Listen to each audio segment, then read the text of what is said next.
وہ اپنے خیالوں میں گم گاڑی پارک کر کے اندر جا رہا تھا جب لان میں بیٹھے اخبار پڑھتے سلیمان شاہ نے اسے آواز دے کر روکا اور اپنے پاس بلایا۔ جی انکل، اس نے فرما برداری کا مظاہرہ کیا۔ بیٹھو برخوردار، اتنی صبح صبح کہاں سے آ رہے ہو؟ وہ انکل میں مارننگ واک پر گیا تھا، صبح کے وقت چہل قدمی کرنی چاہیے نا۔ تو یقیناً وہ نئے نویلے دلہا دلہن بھی مارننگ واک پر ہی گئے ہوں گے تمہارے ساتھ۔ انہوں نے اخبار ایک طرف رکھتے ہوئے کہا۔ نہیں انکل، وہ تو شاید اپنے کمرے میں ہوں گے نا۔ اچھا، لیکن وہ تو اپنے کمرے میں نہیں ہے، شاید شاہ میر آیت کو ناشتہ کروانے کے لیے لے کر گیا ہو۔ کہہ تو رہا تھا کہ ریزرویشن کروائی ہے یہیں کسی قریبی ریسٹورینٹ میں۔ اب نئی نئی شادی ہوئی ہے، رومانٹک ڈیٹ پر گئے ہیں، کرنے دیتے ہیں دونوں کو انجوائے۔ اب اچھا تو نہیں لگتا نا کہ گھر والے بھی ظالم سماج بن جائے، عمیر نے اطمینان سے کہا۔ اس وقت وہ رات والے عمیر سے قطعی مختلف تھا جو آیت کی طبیعت دیکھ کر اپنے حواس کھو بیٹھا تھا۔ سلیمان شاہ نے اس کی بات پر سر ہلایا اور دھیرے سے مسکرائے۔ ہاں واقعی، گھر والوں کو تو کم از کم ظالم سماج نہیں بننا چاہیے۔ سلیمان شاہ نے تائید کی تھی۔ کریم ذرا یہاں آنا، سلیمان شاہ نے اپنے ڈرائیور کو بلوایا۔ ہاں، وہ تم مجھے کیا بتا رہے تھے شاہ میر کے بارے میں؟ عمیر نے اسے دیکھا جو نظریں جھکائے کھڑا تھا۔ وہ صاحب جی، رات کو شاہ میر صاحب آیت بی بی کو بے ہوشی کی حالت میں گاڑی میں ڈال کر لے گئے تھے۔ میں نے انہیں روکنے کی کوشش بھی کی، پوچھا بھی کہ آپ کو یا عمیر صاحب کو بلا دوں، لیکن وہ جلدی میں چلے گئے۔ عمیر کا بس نہیں چل رہا تھا کہ اس رٹو طوطے کی گردن ہی مروڑ دے، جس کی وجہ سے اب ان دونوں کو نہ جانے کب تک انکل کے زیر عتاب رہنا پڑے گا۔ اچھا تم جاؤ کریم، سلیمان شاہ نے اسے جانے کا اشارہ کیا اور اب جتاتی نظروں سے عمیر کی طرف دیکھا۔ میری اولاد میں کل ملا کر جتنا رومانس پایا جاتا ہے نا، اس سے میں بہت اچھی طرح واقف ہوں۔ اب سیدھی طرح بتاؤ کہاں ہیں دونوں؟ عمیر کو اس وقت اپنی حالت پر خود ہی ترس آ رہا تھا۔ ان باپ بیٹے کے درمیان ہمیشہ وہی فٹ بال بنتا تھا۔ بات تو ان کی بھی ٹھیک تھی، شاہ میر اور رومانس بالکل ایسے تھے جیسے ایک نیام میں دو تلواریں۔ وہ آیت کی رات میں طبیعت خراب ہو گئی تھی، وہ اسے لے کر ہسپتال گیا ہے۔ آگے کی کہانی آپ اس سے خود ہی پوچھ لیجئے گا، اس سے زیادہ میں آپ کو کچھ نہیں بتا سکتا، ورنہ آپ دونوں میں سے کوئی ایک تو لازمی میرا خون کر دے گا۔ اس نے ایک ہی سانس میں بات مکمل کی اور اس سے قبل کہ سلیمان شاہ کچھ کہتے، اس نے اندر کی طرف دوڑ لگا دی۔ ان دونوں کے گٹھ جوڑ کو تو میں دیکھتا ہوں، بڑا وفادار بنا پھرتا ہے، باپ کو بیوقوف سمجھتے ہیں۔ انہیں لگتا ہے کہ بڈھا ہو گیا ہے باپ، سٹیا گیا ہے۔ سلیمان شاہ غصے میں بڑبڑا رہے تھے۔ اس نے اندر آ کر شاہ میر کا نمبر ملایا، لیکن مسلسل بیلز جانے کے باوجود اس نے کال پک نہیں کی تھی۔ اس نے شاہ میر کو میسج بھی کیے، لیکن اس کا کوئی جواب نہیں آیا۔ وہ جانتا تھا کہ شاہ میر SMS نہیں پڑھتا، کوئی اور صورت اسے سجھائی نہیں دے رہی تھی۔ اب تو کچھ نہیں ہو سکتا میرے بھائی تیرا۔ وہ جو شاہ میر کو مطلع کرنا چاہتا تھا کہ انکل کو کوئی ایسی ویسی کہانی نہ سنائے، انہیں سب پتہ ہے۔ اب اسے یقین ہو چلا تھا کہ اس کی خیر نہیں۔ شاہ میر کو حالات کے رحم و کرم پر چھوڑ کر اس نے باہر آ کر سحر کو شاہ میر اور آیت کا سامان بھی پیک کروا کر گاڑی میں رکھوانے کو کہا۔ کچن میں آیا تو عروج اکیلی بیٹھی چائے پی رہی تھی اور کسی گہری سوچ میں گم تھی۔ عمیر نے آگے بڑھ کر اس کے سامنے رکھا کپ اٹھا کر لبوں سے لگایا۔ وہ عروج کا رد عمل دیکھنا چاہتا تھا جو 2 دن سے اس سے شدید خفا تھی۔ اسے چائے پیتا دیکھ کر بھی اس نے کچھ نہیں کہا، بلکہ اٹھ کر وہاں سے جانے لگی تو عمیر نے آگے بڑھ کر اس کا ہاتھ تھاما۔ میں جانتا ہوں تم خفا ہو مجھ سے، عروج تم ہی بتاؤ مجھے، آخر تم اتنی انسیکیور کیوں ہو جاتی ہو کبھی کبھی؟ کیا تمہیں یقین نہیں ہے مجھ پر؟ عروج نے خفگی سے اسے دیکھا، جو یہ بھی نہیں جانتا تھا کہ وہ اس کی توجہ کی طلبگار ہے، اس کے ساتھ 2 پل خوشی کے گزارنا چاہتی ہے۔ کیونکہ مجھے لگتا ہے عمیر کہ تمہاری زندگی میں سب اہم ہے، چاہے وہ شاہ میر بھائی ہوں، آیت آپی ہوں، سحر ہو یا سلیمان انکل یا پھر تمہارے اور دوست، سوائے میرے، میں ہی ایک سب سے غیر ضروری ہوں تمہارے لیے۔ اس نے صاف گوئی سے کام لیا۔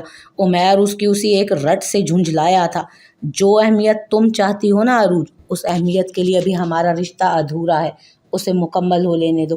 میں وعدہ کرتا ہوں کہ تمہیں شکایت کا موقع نہیں دوں گا، لیکن منگنی کوئی پائیدار رشتہ نہیں ہے جس کی بنیاد پر ہم دونوں اپنی خواہشوں کے اور خوابوں کے محل تعمیر کر لیں۔ اس نے تحمل کا مظاہرہ کرتے ہوئے اسے سمجھانا چاہا تھا۔ تمہاری یہ بات بھی میں مان لیتی اگر تمہاری باقی دوستیوں سے آگاہ نہ ہوتی۔ جانتی ہوں کئی تتلیاں آئے روز ارد گرد منڈلاتی رہتی ہیں، تو میں ایک عام سی لڑکی کیوں پسند آنے لگی تمہیں؟ उमैर ने उसे हैरत से देखा था। उसकी आंखों में बेयकीनी ही बेयकीनी थी। उमैर ने अपने हाथों में लिया उसका हाथ छोड़ा। तुम्हें पता है अरूज, वो एक चीज़ क्या है जो मुझे कतई बर्दाश्त नहीं, उसने अरूज की आंखों में आंखें डालकर कहा। अरूज ने आंखों ही आंखों में उससे सवाल किया, क्या? मुझे सख्त नापसंद है मेरे किरदार पर सवाल उठाना किसी का। मैं उस शख्स को दोबारा मुड़कर भी देखना पसंद नहीं करता जो एक लम्हे के लिए भी उमैर फरीद के किरदार को शक की निगाह से देखता है। जिन सब की तुम बात कर रही हो ना, वो सिर्फ मेरी कुलीग्स हैं। मैं अपनी हदूद जानता हूँ और उन्हें भी अपनी हदूद में रखता हूँ। उमैर की आवाज़ कदरे बुलंद और सख्त थी। अरूज की आंखें नम हुई थीं। उसने उमैर का हाथ थामना चाहा, उसे रोकना चाहा, लेकिन वो उसका हाथ झटक कर जा चुका था। मरहबा जी, आप क्या बीमार होकर बैठ गई हैं? अब ठीक भी हो जाए ना। आहद, हंजला और हानी उसके सिरहाने बैठे थे। जब से मरहा बीमार हुई थी वो तीनों बोर हो गए थे। इम्तहानात ख़त्म होने के बाद स्कूल की छुट्टियां थी, इसलिए उनके खुराफाती दिमाग नित नए आइडियाज़ बुन रहे थे। लेकिन उनकी पार्टनर उस वक्त सख्त बुखार में फूंक रही थी। फरीहा बेगम भी उसे दवाइयाँ खिला खिला कर थक गई थी। डॉक्टर के पास जाने पर वो आमादा नहीं थी। उन तीनों को ढूंढती ढूंढती मिसेज अंजुम भी वहाँ आ निकली। मरहा की तबीयत उन्हें भी तशवीश में मुब्तला कर रही थी। उन्होंने अपने फैमिली डॉक्टर को कॉल करके घर ही बुला लिया था। डॉक्टर ने चेकअप के बाद कुछ टेस्ट करवाने के लिए कहा और चंद दवाएं लिख दी। क्यों ना हम सब एक साथ कहीं पिकनिक पर चलें? मिसेज अंजुम ने उन सबको मुखातिब किया, लेकिन कहाँ, ये हंजला था। मरहा ने भी दिलचस्पी से मिसेज अंजुम को देखा। कहीं भी हम कोई फॉर्म हाउस बुक करवा सकते हैं 2-3 दिन के लिए। तीनों बच्चे खुशी से उछले थे। कई साल बाद मिसेज अंजुम ने ऐसा कोई प्लान तरतीब दिया था, वरना घर और काम के दरमियान वो इतना मसरूफ़ हो चुकी थी कि बच्चों तक को वक्त नहीं दे पाती थी। मरहा ठीक हो जाए हम लोग फिर जाएंगे, मिसेज अंजुम ने बच्चों से कहा। वो हम लोग अकेले जाएंगे? मरहा ने झिझकते हुए पूछा। हम अकेले कहाँ हैं, 6-7 लोग तो हैं। नहीं, मेरा मतलब है कि कोई मर्द होता साथ तो ज़्यादा बेहतर था। मरहा की बात पर जहाँ फरीहा मुस्कुराई थी, वहीं मिसेज अंजुम भी कुछ सोचने पर मजबूर हुई थी। मैं ऑफिस से शाहिद को बुला लूँगी या फिर उमैर से पूछ लूँगी, अगर वो वक्त निकाल सके तो। मिसेज अंजुम के कहने पर मरहा मुतमईन हुई थी। एक अनजाना सा खौफ था जो उसके दिल में घर कर चुका था। अरूज और खाला जान को उमैर उनके घर छोड़ने गया था, जबकि सहर को सुलेमान शाह अपने साथ शाह हाउस ले आए थे, ये कहकर के अब जितना घर आयत का है उतना ही उसका भी है। कुछ ही देर बाद शाह मीर आयत को डिस्चार्ज करवाकर सीधा शाह हाउस लेकर आया था। वो दोनों अंदर दाखिल हुए तो सुलेमान शाह लाउंज में रखे सोफे पर टांग जमाए इत्मीनान से बैठे टीवी देख रहे थे। आओ आओ बच्चों, कहाँ से आ रहे हो? शाहमीर ने वही बात कही जो उसने उमैर को कहने की ताकीद की थी। वो और आयत सुबह एक अच्छे से रेस्टोरेंट में नाश्ता करने के लिए गए थे। ये नाश्ता लंच में तब्दील क्यों हो गया? उन्होंने घड़ी की तरफ इशारा करते हुए कहा, जहाँ दोपहर के 3 बज रहे थे। आयत की संगत में वक्त का पता ही नहीं चला बाबा जान। शाहमीर मुस्कुराते हुए सोफे पर बैठा, जबकि आयत ने हवन्नकों की तरह उसे देखा। वो जल्द अज जल्द नहाकर फ्रेश होना चाहती थी ताकि दवाइयों की बू जो उसके कपड़ों से आ रही थी उससे निजात हासिल कर सके। ये फ्लॉप कहानी अपने किसी 3rd क्लास फिल्म के लिए संभाल कर रखो मियाँ, अपने ही गिराते हैं नशे मन पर बिजलियाँ। वो ज़ेरे लब बोला था, बाबा जान, इस मुल्क का नामवर प्रोड्यूसर हूँ मैं। हर साल एक से बढ़कर एक बेहतरीन फिल्म प्रोड्यूस करता हूँ। शाहमीर को तो जैसे सदमा ही लग गया था। एक दुनिया उसके काम की मोतरिफ थी और मैं उसी नामवर फिल्म प्रोड्यूसर का बाप हूँ जिसने घर को भी सिनेमा घर समझ रखा है। सीधी शराफत से बता रहे हो क्या हुआ था, या बहू के सामने ही 2 लगा दूँ? सुलेमान शाह ने सख्त लहजे में कहा। आयत अब कदरे परेशान हुई थी क्योंकि सुलेमान शाह वाकई गुस्से में नजर आ रहे थे। बाबा जान, वो आयत की तबीयत खराब हो गई थी। कैसे हुई थी तबीयत खराब? तुमने हमें बताना भी जरूरी नहीं समझा, मुंह उठाकर चल दिए। आयत बेटा, आप कमरे में जाकर आराम करो, मैं जरा इस नाहिंजार की खबर ले लूं।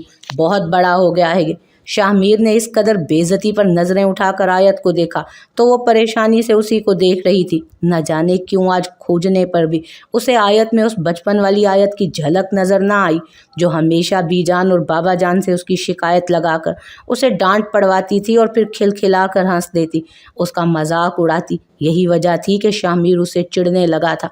लेकिन आज उसे वहाँ सामने आयत फरीद की बजाय आयत शाह खड़ी दिखाई दी, उसकी बीवी जो उसके लिए परेशान थी। वो मुस्कुराया था, गोया उसे तसल्ली दी हो। आयत की तरफ से वो मुतमईन था, लेकिन उमैर को दिल ही दिल में गालियां देने का सिलसिला वक्फे वक्फे से जारी था। ऐसी क्या बात हुई तुम दोनों के दरमियान जो आयत बिटिया शादी की पहली ही रात अस्पताल पहुंच गई? शामिर नजरें झुका गया। वो असल में बाबा जान, उन्होंने हाथ उठाकर उसे मजीद कुछ भी कहने से रोका था। जो भी हुआ वो तुम दोनों मियाँ बीवी का आपस का मामला है, तुम बेहतर जानते हो कि कैसे सुलझाना है। मैं बस यही कहूँगा कि मुझे फरीद और वजीहा के सामने शर्मिंदा मत करवाना। उन्होंने बात को समेटते हुए कहा। जी बाबा जान। वो अपने कमरे में आया तो आयत उठकर उसी की तरफ आ रही थी। अंकल बहुत गुस्से में थे क्या? शाहमीर को उसका ये फिक्र करने वाला अंदाज अच्छा लगा था। नहीं, आप बैठें, आपकी तबीयत अभी बिल्कुल भी ठीक नहीं हुई, आराम करें और बाकी सब कुछ ठीक है। मैं आपके लिए खाने का कह देता हूँ। वो न जाने क्यों वहाँ ठहर नहीं पाया। शाहमीर ने उमैर को कॉल करके ऑफिस बुलाया था। वो शहर को कॉलेज छोड़ता ऑफिस पहुंचा था। आयत की तबीयत कैसी है अब? हाँ यार ठीक है, आज बुटीक जाने की जिद कर रही थी तो मैंने कहा कि एक आध दिन रेस्ट कर लो, फिर चली जाना। मैं चाहता हूँ कि वो अपने सेशंस दोबारा से शुरू करे डॉक्टर अनीला के साथ, लेकिन वो मान ही नहीं रही। तू समझा ना उसे, शायद तेरी बात मान ले। शाहमीर उसकी तबीयत को लेकर हकीकतन परेशान था। आयत उस वक्त ऐसे इमोशनल ट्रॉमा से गुजर रही थी जहां उसके अपने जज्बात उसके काबू में नहीं थे। तू टेंशन ना ले, मैं करूँगा उससे बात। हाँ मैं सोच रहा था यार, तू क्यों लेट कर रहा है? वो अपनी खाला से बात करो और अरूज से शादी की तारीख फाइनल करना। साहर अब अकेले सारे घर की जिम्मेदारी कैसे संभालेगी? ये देख मेरे हाथ और मुझे माफ़ कर दे। उमैर ने बाकायदा उसके सामने हाथ जोड़े। क्या हो गया यार, मजाक नहीं कर रहा हूँ मैं। मुझे तो लगता है कि खाला भी तेरी इसी इंतज़ार में है कि तुम लोग बात करो पहले। शामिर ने उसे समझाना चाहा। मतलब ज़रूरी है कि अगर तूने इस कुएं में छलांग लगाई तो मैं भी लगा दूं? भाई 2 दिन नहीं हुए तेरी शादी को और तू शादी के फजाइल पर खुतबे देने को तैयार है? बकवास ना कर। सहर की वजह से बोल रहा हूँ, आयत भी उसकी वजह से परेशान है। अब उमैर की सारी बात समझ आई थी। बाबा जी कम से कम एक हफ्ता तो गुजरने देते। बीवी की टेंशन को अपने गले लेने की इतनी भी क्या जल्दी थी? एक खाएगा उल्टे हाथ की, जब देखो फजूल बोलता है। सही बता क्या बात है, क्यों नज़रअंदाज करता है तू उसे, अपनी मंगेतर को? शाहमीर ने अपने सामने रखी फाइल्स को एक तरफ रखते हुए पूछा। यार हम दोनों बहुत मुख्तलिफ हैं। हमारा सोचने का, चीज़ों को देखने का नज़रिया एक दूसरे से बिल्कुल अलग है। वो मुझे नहीं समझती और मुझे कभी भी उसकी इनसिक्योरिटीज समझ नहीं आती। वो मुझसे जुड़े हर रिश्ते से खुद को कंपेयर करती है। अब तू ही बता कि रिश्तों को तराजू में कौन तोलता है? मुझसे ये नाप तोल कर रिश्ते नहीं निभाए जाते यार। मुझे लगता है वो मुझे कभी समझ ही नहीं सकती। उमैर ने पहली बार अरूज के लिए खुलकर अपने ख्यालात का इजहार किया था। इन हालात में मैं तुम्हें सिर्फ एक ही मशवरा दूंगा, एक दूसरे को मार्जन दो, एक दूसरे को समझने की कोशिश करो, एक दूसरे के साथ वक्त गुजारो। बाकी आगे जो तुम दोनों की मर्जी हो। तू जानता है मैं हर हाल में तेरे साथ हूँ। उमैर मुस्कुराया था।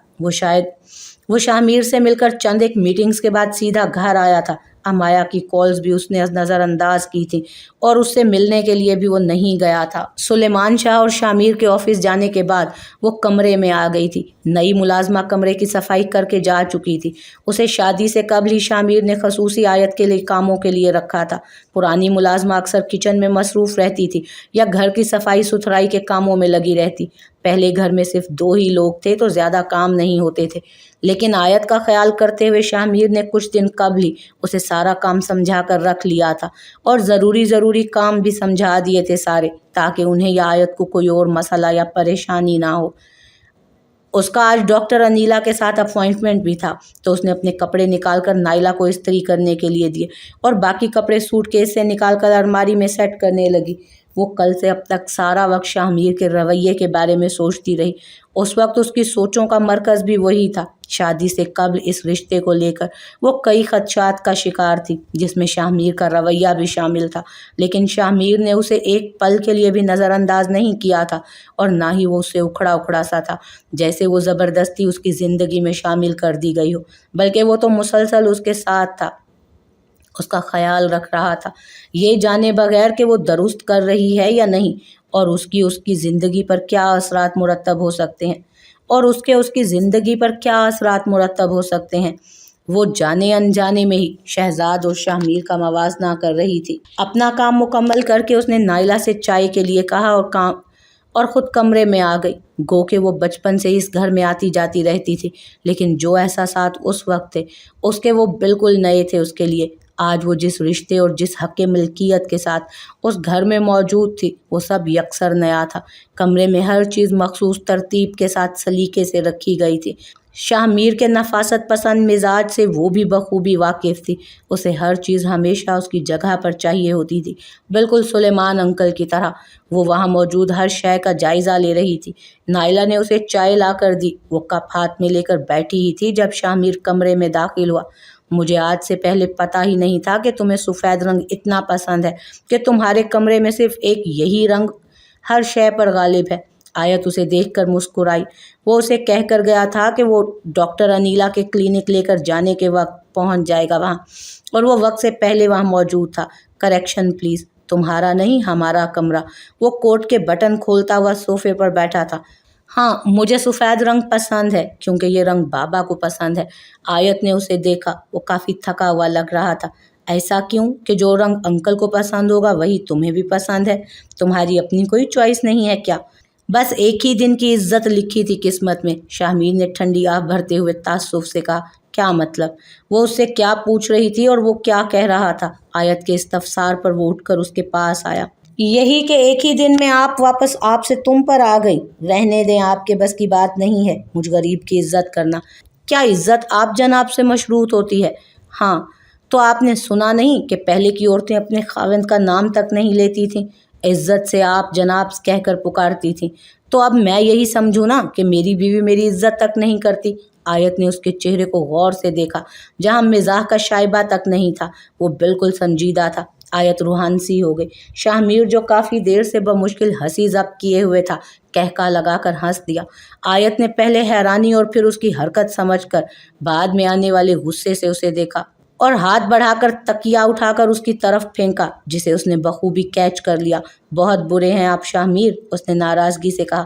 شکر ہے میری عزت تو واپس آئی۔ وہ ایک بار پھر ہنس دیا۔ آیت نے اپنا رخ موڑ لیا۔ اچھا سوری بھائی، بس تنگ کر رہا تھا۔ مجھے ان چیزوں سے قطعی فرق نہیں پڑتا کہ آپ مجھے آپ کہیں یا تم، یا چاہیں تو میرا نام لیں، میں ان تکلفات میں نہیں پڑتا۔ شاہ میر نے اسے ناراض ہوتا دیکھ کر مزید تنگ کرنے کا ارادہ ملتوی کیا۔ اچھا تو آپ کیا پوچھ رہی تھیں کہ میری اپنی کوئی چوائس نہیں ہے؟ آپ کو پتہ ہے بچپن سے ہی اگر کوئی میرا آئیڈیل رہا ہے اور شاہ میر شاہ نے اگر کسی کے جیسا بننے کی خواہش کی ہے تو وہ بابا ہیں۔ میں ہمیشہ سے ان جیسا بننا چاہتا ہوں، ایک بہترین بیٹا، ذمہ دار شوہر اور ایک بہترین دوست جیسا باپ۔ اسی لیے جانے انجانے میں لاشعوری طور پر ان کی پسند ناپسند ان کا انداز اپناتا گیا اور وہ قدم قدم پر میری رہنمائی کرتے گئے۔ میں نے رشتے نبھانا، انہیں ہر شے پر مقدم رکھنا انہی سے سیکھا ہے۔ اس کے منہ سے ادا ہونے والے ہر لفظ سے محبت اور عقیدت جھلک رہی تھی۔ آیت اسے بنا پلکیں جھپکائے سن رہی تھی۔ وہ آیت کو یوں تکتا پا کر تھوڑا مضطرب ہوا۔ اچھا اب چلیں، تیار ہو جائیں آپ، دیر ہو رہی ہے، جانا ہے ہمیں سیشن کے لیے۔ اس نے آیت کی توجہ خود پر سے ہٹانے کے لیے کہا تو وہ تیار ہونے چل دی۔ شاہ میر اسے جلد تیار ہونے کا کہہ کر لاؤنج میں آ گیا۔ وہ مال میں تھا جب اس کے پاس مسز انجم کی کال آئی۔